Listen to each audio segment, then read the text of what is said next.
Arizona's 8th Congressional District, and good common sense. I'm so glad we could connect with you today, Debbie. These numbers, my gosh, 7, 8, 9, 10, 11,000 border crossings a day, maybe 1.5 million gotaways since Joe Biden's president. How can we go on, Debbie? I don't know how we can go on. And the sad thing is that Biden told the American people before his election that he was going to do this, and he has. I mean, he supports open border policies, and now illegal immigrants from all over the world are flooding in.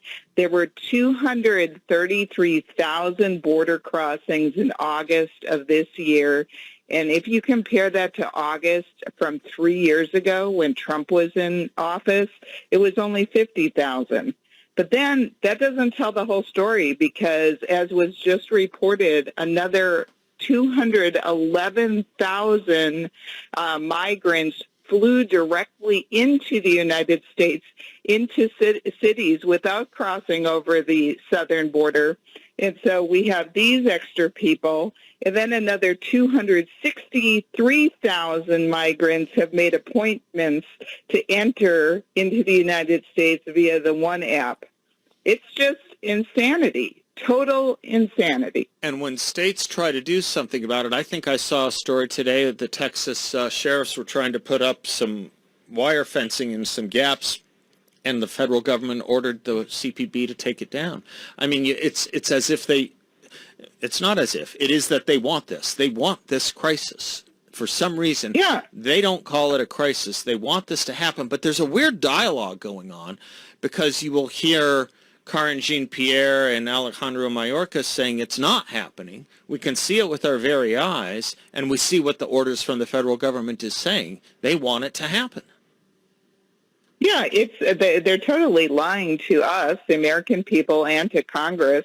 I mean, Secretary Mayorkas, the Secretary of Department of Homeland Security, just lies. He says the border is operationally secured. It's absolutely not. I mean, people see, like you said, with their own eyes. They have trainloads of people coming up from this southern area, I think from Central America, and coming up. And so it's and insanity. Planting their flags, physically planting their flags. I saw someone, a group of Venezuelan illegal immigrants actually planted a flag here, planted literally one of their country's flags here. Wow. Well, then, so they want open border policies. Now, in the U.S. House of Representatives, the Republicans passed a border security bill, and we did it already this year. It's sitting over in the Senate. Schumer isn't moving it. And so this coming week, we're going to be voting on appropriations bills, I hope. And part of that deal is that they have to pass H.R. 2 in order to fund the government, because we think that's where the American people are. It's like, okay, we'll fund the government, but you better secure the border. And if Schumer and Biden don't want to secure the border and instead want to shut down the government, then it's on them. I mean, we need to secure the border. We've already passed it out of the U.S. House. It's sitting in the Senate, which is controlled by Democrats. They're not moving it, so we need to push them to do so. This is H.R. 2. This is the Secure the Border Act. You gave it the number 2 number, showing the priority, right? I mean, that's how high a priority it was. To give the audience just a sense of what would be in this, I've seen the president, or at least the White House, I don't know what the president says anymore, but the White House at least has said that they're not going to be in favor of it. Of course, that probably tells me it's because it'll solve the problem. Well, it would solve the problem. One of the main things that's in it is reinstating the Remain in Mexico policy, which was great under Trump. It automatically reduced the number of migrants that wanted to cross the border, because what happens before the Trump policy and after now the Trump policy is people just cross over the border, they claim asylum. Once they claim asylum, they're in the country, and they just wait for a court hearing. Most of them don't show up. With the Remain in Mexico policy, what happened is, you can claim grant asylum, but you have to wait in Mexico or another safe third country while your claim is processed and you go to court. That makes sense to me. But, of course, the Biden administration and the Democrats in the U.S. Senate and the U.S. House want open borders. I don't know exactly why they want open borders, but they prioritize illegal immigrants over U.S. citizens. For goodness sakes, you know how many homeless people we have here in Phoenix. Right. And we're not even helping them, but yet we're spending billions on helping illegal immigrants, house them, giving them health care, and everything else. We can talk about the homeless. We can talk about the veteran. Yes, all classes of American citizens and legal immigrants to America, of course, Debbie.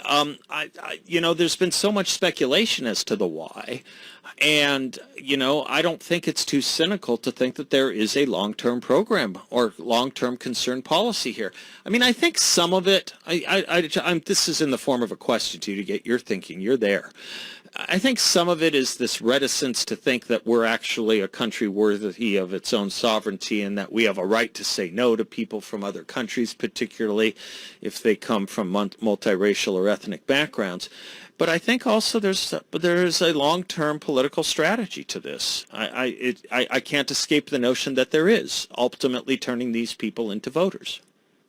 Well, I don't understand it, and I don't know what's in their minds. I think some of my Democratic colleagues actually believe that they're being compassionate to let all these people in, but it's not compassionate because girls are getting raped, women are getting raped, kids are being sold into sex slavery. They're at the hands of the cartels. The cartels are charging them thousands of dollars, then they get shipped over here.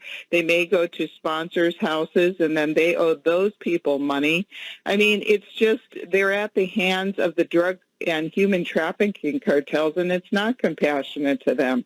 And besides that, there's some bad people crossing the border, too. I mean, they caught 151 crossing the border that are on our terror watch list. And then the FBI is now trying to find out this ISIS terrorist person who helped smuggle people across the border. I mean, when you have a wide open border and you have they welded open gates here in Arizona, to apparently for flood control, but all these migrants are crossing over, and then you just advertise to the whole world when you have people fly into the United States. Plus, Biden just last week said, for about 500,000 Venezuelans that are already in the United States, we're going to grant you work permits. No. And promise you we're not going to deport you. Right. So, of course, more people are going to come. Right. And more people are going to come. That won't suppress wages either, will it, at this point? Oh, my gosh. All right, Debbie, stay on it. I like your stance on H.R. 2. Make that non-conditional. Good for you. Good for you. Thanks for coming on. That's what the Republicans are doing here. So thank you for having me on. We are fighting the fight. Keep it up. Thank you, Debbie. Debbie Lesko. Thank you. You betcha.